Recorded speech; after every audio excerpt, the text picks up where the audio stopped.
बिस्मिल्लाहिर्रहमानिर्रहीम। अस्सलाम वालेकुम नाजरीन।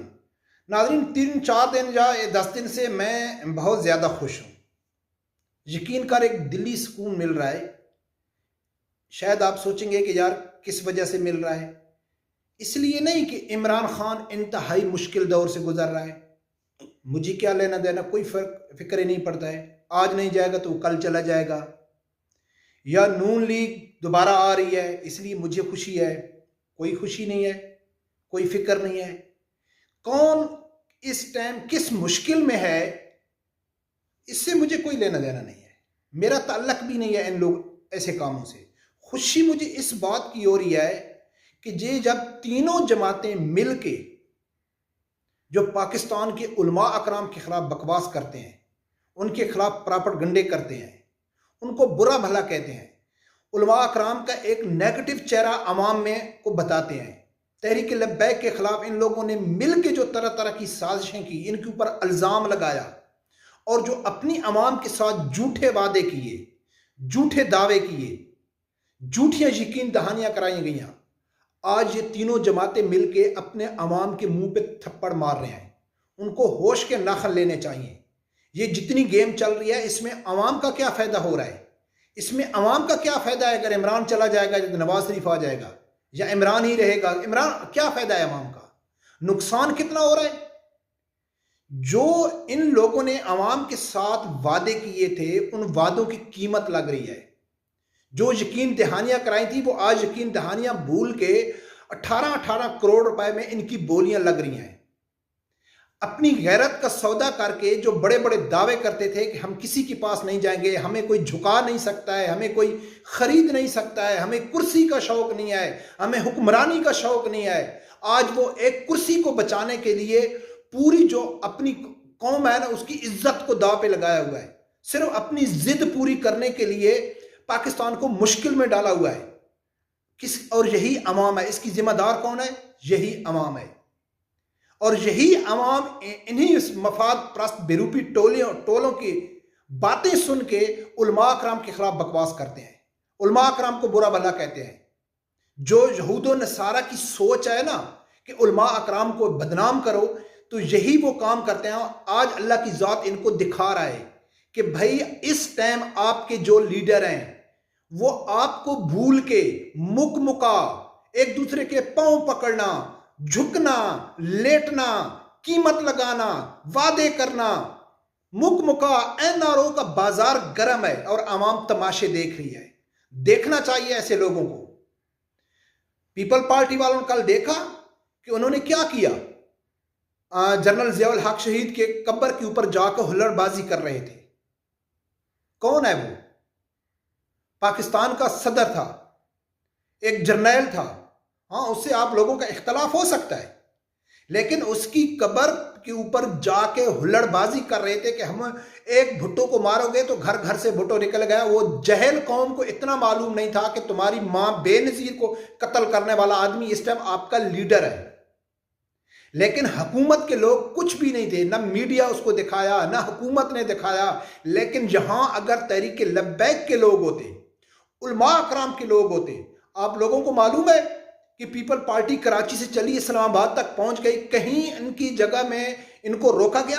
किस किस जगह पे इनको रोका गया? किस जगह के ऊपर इनके ऊपर शेलिंग की गई? कहां इनके ऊपर गोली बरसाई गई? हालांकि फर्क इतना है तहरीक लब्बैक और पीपल पार्टी की लॉन्ग मार्च में कि वो इसलिए आ रहे थे कि जो फ्रांसीसी सफीर है सिर्फ उसकी जो करारदाद है वो पेश कर दो। और पीपल पार्टी वाले क्या दावा करके आ रहे थे कि हम वजीर आजम को घर में भेजेंगे। लेकिन कहीं भी पीपल पार्टी को मुजम्मत का सामना नहीं करना पड़ा। किसी टीवी चैनल के ऊपर यह नहीं कहा गया है कि पीपल पार्टी के पीछे इंडिया का हाथ है। किसी टीवी चैनल पे यह नहीं कहा गया है कि यह मुल्क दुश्मन अनासिर हैं। किसी टीवी चैनल में यह नहीं कहा गया है कि फॉरेन फंडिंग इनको होती है, ये इंतहा पसंद हैं, ये एक मुंतखब वजीर आजम को घर भेजना चाहते हैं। ये कहाँ का इंसाफ है? किसी बैरूनी एजेंडे में आ रहे हैं। लेकिन तहरीक लब्बैक या रसूलुल्लाह के जो लोग थे वो किस लिए जा रहे थे कि एक उनका जायज मुतालबा था, लेकिन लाहौर से उनके ऊपर गोलियां और शेलिंग बरसाया गया और जो जहर टीवी में उगला गया, अवाम को दिखाया गया कि ये दहशतगर्द हैं, ये मफाद परस्त हैं, इनको इंडिया से फंडिंग हो रही है, इनको दुबई से फंडिंग हो रही है, ये बैरूनी एजेंडे पे काम कर रहे हैं, ये मुल्क की तरक्की नहीं चाहते, ये पाकिस्तान को पीछे लेके जाना चाहते हैं। इतना वाज़ेह फर्क। तो पहले दिन से मैं ये कहता हूं कि नून लीग और पीपल पार्टी और ये इमरान खान, आज तो ये साबित हो गया, 3-4 दिन से साबित हो गया कि ये तीनों जमातें एक ही हैं, इनका नजरिया भी एक है, इनकी सोच भी एक है, इनके मफादात भी एक हैं। ये कभी भी एक दूसरे के खिलाफ नहीं है, और खासकर इस्लाम के खिलाफ तो ये एक दूसरे के लिए जान देने के लिए भी तैयार है। लेकिन अवाम है वो समझने के लिए तैयार भी नहीं है। अवाम ये सोचती है कि नहीं जी, इमरान खान साहब ये कर देगा। अभी मुझे हैरानगी इन पीटीआई के वर्करों के ऊपर हो रही है कि वो क्या सोच के बैठे हुए हैं, क्या क्या वादे इमरान खान ने किए थे, और पूरे वादे तोड़ के सारी रात अलीम खान को मनाते रहे, उसके पांव पकड़ते रहे, उसके जूते चाटते रहे कि किसी तरीके से अलीम खान और जंगीर तरीन इमरान के खिलाफ ना खड़े हो जाएं। जिनको इमरान खान साहब कहता था पंजाब के सबसे बड़े डाकू हैं, उनके बाहर गाड़ियों के प्रोटोकॉल के लाखों रुपया गरीब आवाम के टैक्स का खर्च हो रहा है उनको मनाने के लिए कि प्लीज चौधरी साहब मेरी कुर्सी को कुछ आंच ना आने दे। और इमरान खान साहब ने अपनी जिद और अना की खातिर इस मुल्क को ऐसे दलदल में फंसाया कि जो सदियों तक याद रहेगा।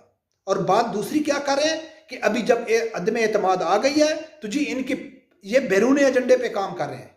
मुझे कोई लेना देना नहीं है नवाज शरीफ से या पीपल पार्टी से या मौलाना फजल रहमान से। एतराज इस बात है कि इनके ऊपर बैरूनी एजेंडा है जी, ये बैरूनी वो करते हैं। भाई बैरूनी एजेंडा आपके खिलाफ क्यों है इमरान खान? आपने 4 दिन पहले फ्रांसीसी चैनल को कहा है कि हम अफगानिस्तान को कबूल नहीं करते जब तक अमेरिका नहीं कहता है।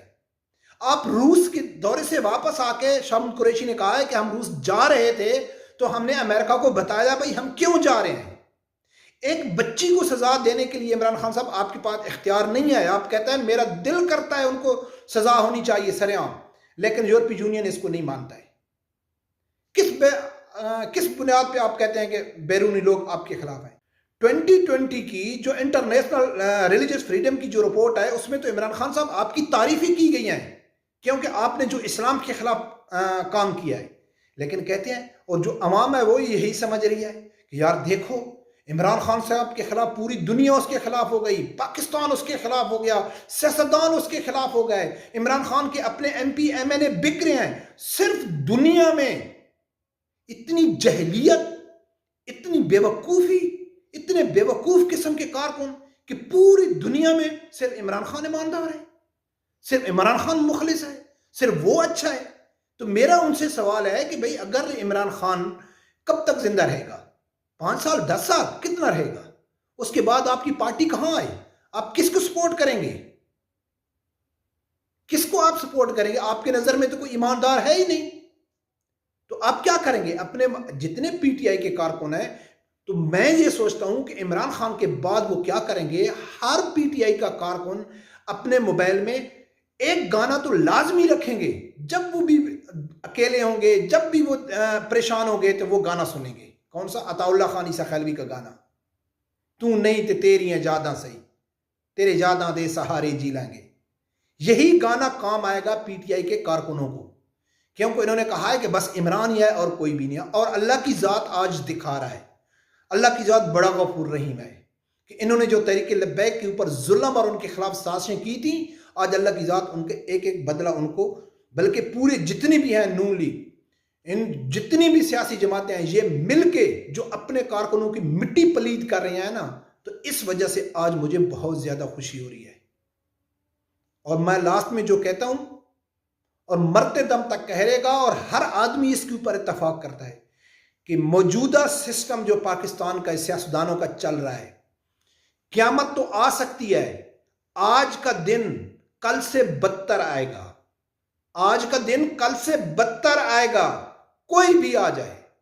हाँ, पाकिस्तान के हालात ठीक हो सकते हैं, पाकिस्तान में इंसाफ हो सकता है, पाकिस्तान में महंगाई कम हो सकती है, खुशहाली आ सकती है। वो सिर्फ आ सकती है निज़ाम मुस्तफ़ा सल्लल्लाहु अलैहि वसल्लम से, और वो इस टाइम पाकिस्तान में ला सकती है तहरीक लब्बैक, मजहबी जमातें, और कोई नहीं ला सकता। और इसलिए पूरी जितनी सियासी लीडर हैं मौजूदा, वो मजहबी जमातों के खिलाफ हैं।